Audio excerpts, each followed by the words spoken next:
Ce soir, je voulais vous parler de Jean-Luc Mélenchon. Il y a quelque chose de profondément révélateur dans la haine que suscite Jean-Luc Mélenchon chez une partie de la classe politique et médiatique française.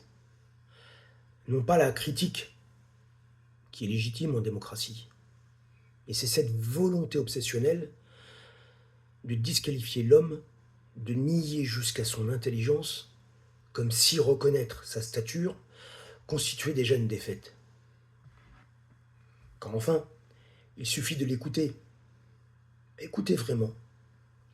On découvre alors un responsable politique d'une culture rare, très rare, capable de penser les bouleversements du monde contemporain sans les réduire à des slogans capables de relier l'histoire longue aux urgences présentes, capable surtout de parler au peuple sans l'abrutir.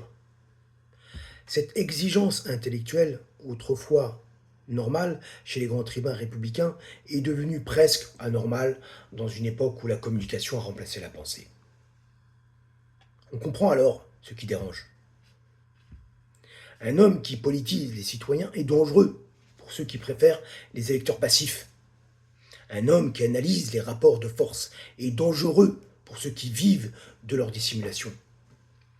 Un homme qui parle de justice sociale, de souveraineté populaire et de dignité humaine est dangereux pour un système qui s'accommode très bien des inégalités.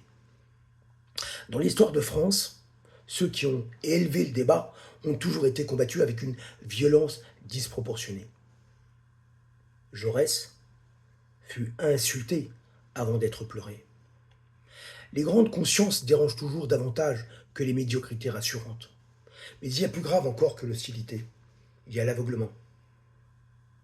Car lorsqu'un pays devient incapable de reconnaître l'intelligence politique, la culture et la vision, lorsqu'elles se présentent devant lui, ce n'est pas l'homme qu'il abîme, c'est lui-même.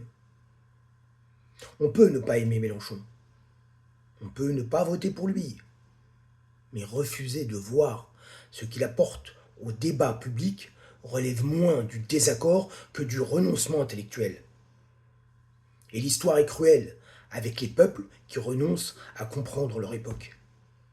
Un jour, peut-être, beaucoup réaliseront qu'ils avaient devant eux un homme d'une envergure rare. Mais il sera trop tard. Car les nations comme les individus ne rencontrent pas souvent ceux qui peuvent les élever. Et quand elles les rejettent, elles doivent ensuite vivre longtemps avec les conséquences de leur propre médiocrité. Voilà. Bonne soirée.